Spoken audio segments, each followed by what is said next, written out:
everyone, this is Steve Weintraub with Collider, and we're here back in our South by Southwest studio with the awesome folks behind Freaknik. First of all, I really want to say congratulations on. Is it right to call it a documentary? What is the proper term for this? Yeah, documentary film. Making sure, you know what I mean? Because you hear showrunner, and you're like, wait, I saw one episode? I'm like, where's, you know what I mean? That means she's the boss. She's the boss, yes. 100%. I run the show. Yeah. So Freaknik has been, listen, I want to start on camera by saying really congratulations on this. I learned a lot about the city of Atlanta and about Freaknik, which I did not know. There's going to be a ton of people watching this who have not seen the doc, might not know about Freaknik. So who wants to bite the bullet and explain what the documentary covers? Well, you got the legends here who made Freaknik. So let's start with Luke Campbell. Well, I mean, the thing is about this doc, it's very important to, city of Atlanta is important to his HBCU is important to the world. I mean, the world don't know about Freaknik. They just know one part of the story. If you grew up, 10 years after it happened, you think Freaknik started at this point. But if you grew up in the beginning of it and understood, how it was put on and how it was, what was the original presenting of it, you understand the actual story. I mean, and these guys did a great job in putting it together. One of the things that I was really thinking about documentaries that people don't realize is getting all that footage requires clearances and a whole bunch of lawyers and work. So talk a little bit about the obstacles you might have faced in getting footage to do this and what were some of the big challenges? Yeah, I mean, Geraldine can speak. We got a lot of videos from all over. We tried to find, I think, stuff that wasn't out there. I mean, because everybody got some high 8 tapes, some DV tapes from back in the 80s or 90s. You know what a DV tape is, a high 8? Yeah. Okay, you remember the big camcorder? Oh, yeah, and it's in the movie. Yeah, it's in the movie. So we was trying to find out all original stuff that you had never seen before. So it was a challenge, but people came forward and we were very lucky. Yeah, definitely. I mean, the biggest challenge was the fact that it was sitting in people's garages and a lot of things that had to be digitized before we even knew what was on those tapes. So a lot of reaching out to folks and seeing what they had. And of course, JD and Luke putting the word out there too for people to submit their photos and videos. So it went a long way. Yeah, that made it easy. Just as people it's a cultural thing that people just really been waiting on, and they've been waiting to see somebody do this the correct way. And it's just been people out there with like tons of footage and stuff that we didn't even get a chance to use. You know what I mean? That's a little bit more explicit than what you probably need to see. I'm still getting people sending me footage right now. That's actually something I wanted to talk about, which is that this doc could have been, I think you did such a great job by keeping it just keeps moving. It has a really good runtime. But I'm curious, what was your first cut? Was it did you have a 3-hour version that you're like, how the fuck are we going to bring this down to an hour 30?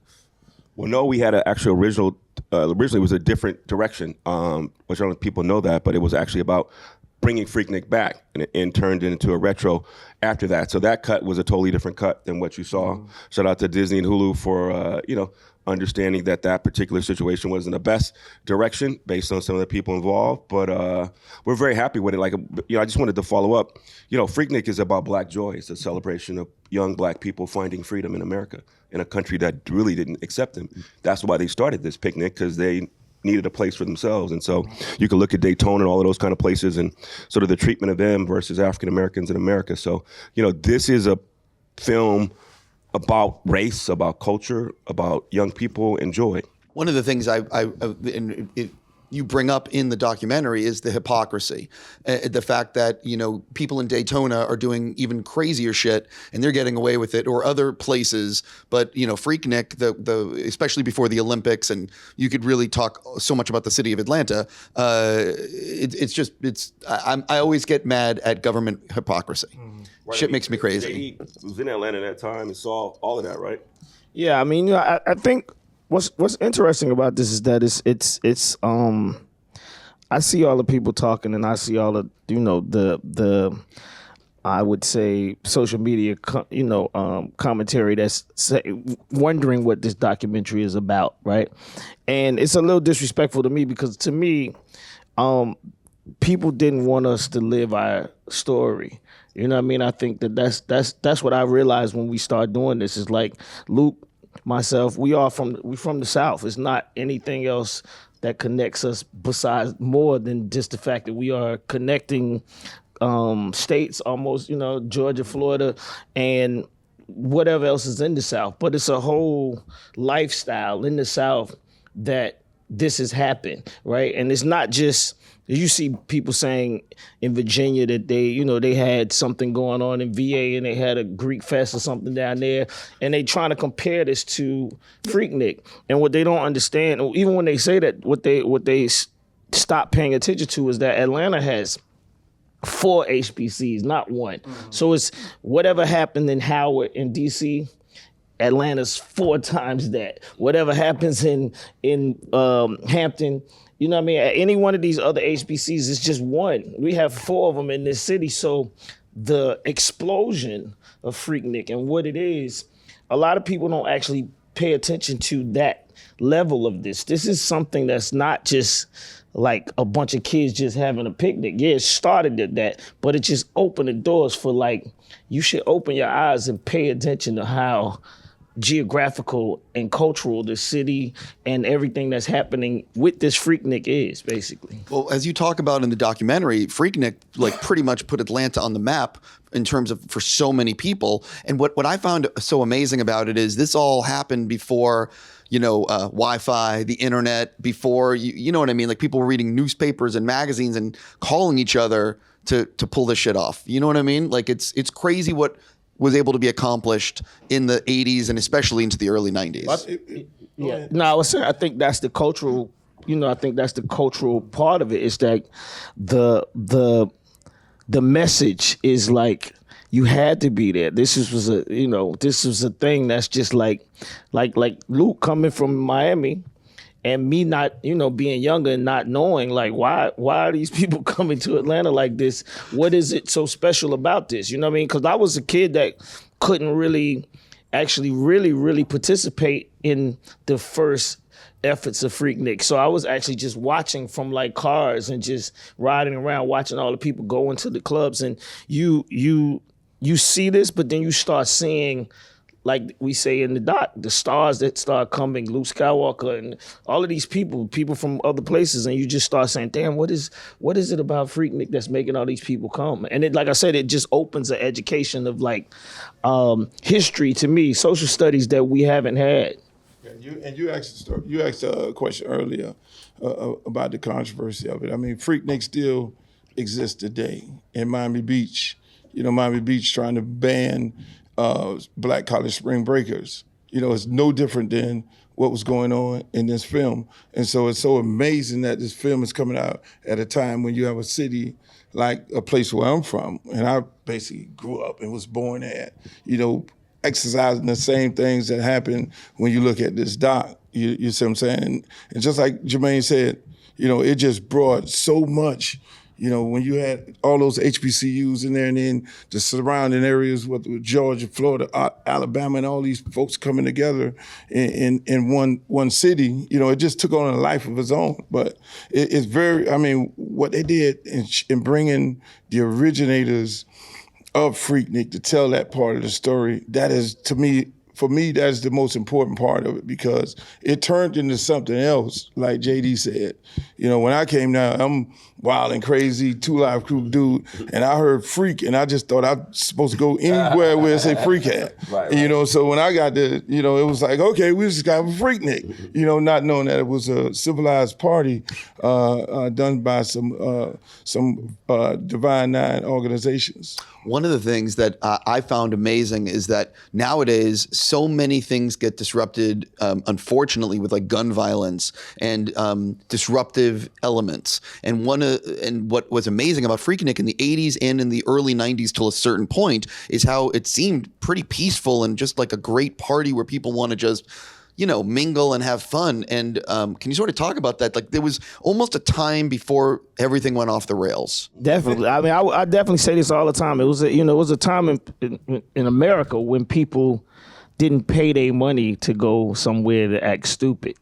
You know what I mean? Like even like with Miami, if you banning banning spring break, that's because kids are like going to Miami and shooting and like doing stuff that you don't go out of town to do this, to me personally. And that's, you know what I'm saying? So it's like my vision of going to Miami has always been something else besides going down there and getting in a fight, right? And I think this was the same time in Atlanta. It was like young kids from, like I said, other HBCs and surrounding states. They was coming to Atlanta because this was a place that allowed, this is something else that we don't talk about really in the doc, but Atlanta stayed open 24 hours when Freaknik was out. It was almost like Vegas of the South.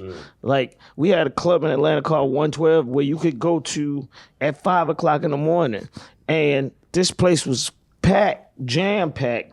But after we done been to 2 live crew shows and after we done been to everywhere, people would go here. And that's what I'm saying. Atlanta was a place where you could damn near just party all night, have a good time, and people were respective of that. And I think that's what, we lost that. And that's why it's important to bring this to show people so we can at least try to get that back in life. If you could only watch one TV show for the rest of your life, what TV show would it be and why? Law and Order.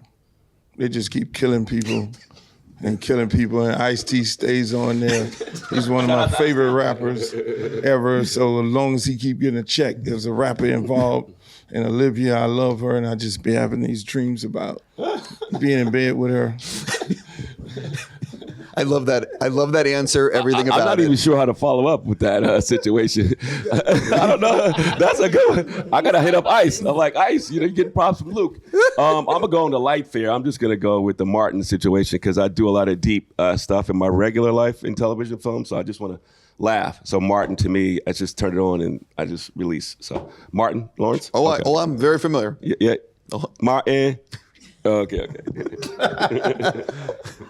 Oh, me? I'm going to say The Sopranos. I watch The Sopranos over and over again. I'm into gangster shit. Excuse me. For me, it's The Simpsons. I think it's funny, it's smart, and it's a little psychic, too. The other thing about it is a lot of people have come in and they debate like picking a show that has like 20 seasons or 30 seasons because if you have to watch it, That's why I'm like, Martin, I don't know. How many seasons is Martin? I think it's maybe 7, 8, Oh, something like that. oh, there's for a while. Yeah, no, there's a bunch. Yeah. So I've been keeping this conversation very PG, and I'm celebrating. You got Luke, and you're gonna be PG. That's the reason. That's where we're going. So go, yeah. I definitely have to ask you, sir, and perhaps also when you think back on Freaknik, what is something like crazy that either you participated in or heard about that you still can't believe happened? Oh, God. Wow. Wow, y'all looking at me. I mean, it's you. Looking at me. I just told you I wasn't of age. See that? He don't I want was to too young to know what was going on. Where's this Aaron at again? I want to know where this. By the way, like, you don't have to answer, obviously, but I am curious because you do have a little bit of a reputation. Oh, of course. That is yes. the reason why it's a sticker on the CD. Do y'all realize this? Yes. Hi, I know who I'm sitting next Okay, to. all right. All right. This question was coming. Well, Put the freak in Freaknik. well, there was a little story that most people don't know, and it's gonna be as clean as I want to be. Not as so. At Freaknik, there was this big time agent named Dr. Tucker, and he came down with this young phenom named Glenn Robinson. And he was courting him and he was trying to be his agent. And he said, Luke, I want to hang out with you and we're just going to be together. I need to lock this dude in. And eventually we went to my hotel at the Nico and Glenn went in the closet with somebody. I don't know who he went in the closet with. He never came out. For the rest of the weekend. Glenn Robinson's an NBA player too, by the way, just to make sure you understand, one of the best, young phenoms. So Never came out. He's still in there. And he might still be there waiting for Freaknik to come back. Signed up, and he was the first guy to make $100 million. And that's when Michael Jordan was like, "Who is this guy?" So that's the PG version of the story. I understand. I appreciate you sharing that. For real. Listen, and because I got to wrap with you guys, I could ask a million other questions, but I really want to say sincerely, congratulations on the doc. I know people are going to love it. It's really well done. And, congrats on being part of South by Southwest. And I wish you nothing but the best. Thank you. Appreciate you, my man. Thank you.